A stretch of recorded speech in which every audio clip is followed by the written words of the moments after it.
இது ஒன்று செம்மையா இருக்காளே. சூப்பரா இருக்கா. அட இவ அவளோட செம்மையா இருக்காளே. இவங்க லைஃப் பார்ட்னர் ரெடி பண்ணிட வேண்டியதான் நம்மள. நமக்கு லைஃப் பார்ட்னர் இவ தான். அப்போ கண்டிப்பா எங்க போறான்னு பார்ப்போம், போய் ஃபாலோ பண்ணுவோம். ஸோ ஃப்ரெண்ட்ஸ், இந்த மாதிரி சுச்சுவேஷன் நீங்களும் ஃபேஸ் பண்ணியிருக்கீங்களா? டெஃபினெட்லி நம்ம எல்லோருமே ஸ்கூலாக இருக்கட்டும், காலேஜாக இருக்கட்டும், இல்லை ஒரு ஒர்க் பிளேஸாக இருக்கட்டும், இந்த மாதிரி சுச்சுவேஷன் கண்டிப்பாக ஃபேஸ் பண்ணியிருப்போம். ஸோ அப்படி இருக்கும்போது நம்ம அதை எப்படி ஓவர் கம் பண்ணுறதுன்னு சொல்லிட்டு நம்ம பைபிளில் ஒரு வார்த்தை கொடுத்துருக்காரு. மார்க் 9:47.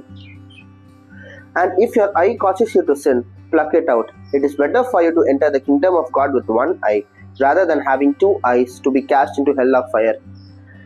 இந்த கண்ணு தான் நம்மளை பாவம் பண்ணுறதுக்கு தூண்டுறது. இந்த லஸ்ட்ஃபுல்னஸ், இந்த கண்கள் பார்த்து தான் அந்த இச்சை வருது நம்மளுக்கு.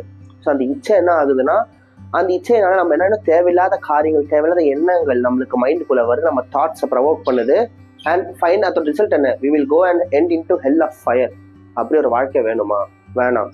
ஸோ இந்த மாதிரி டஃப்பான சுச்சுவேஷனில் stay calm and composed in Christ and just look at this word and remember this verse.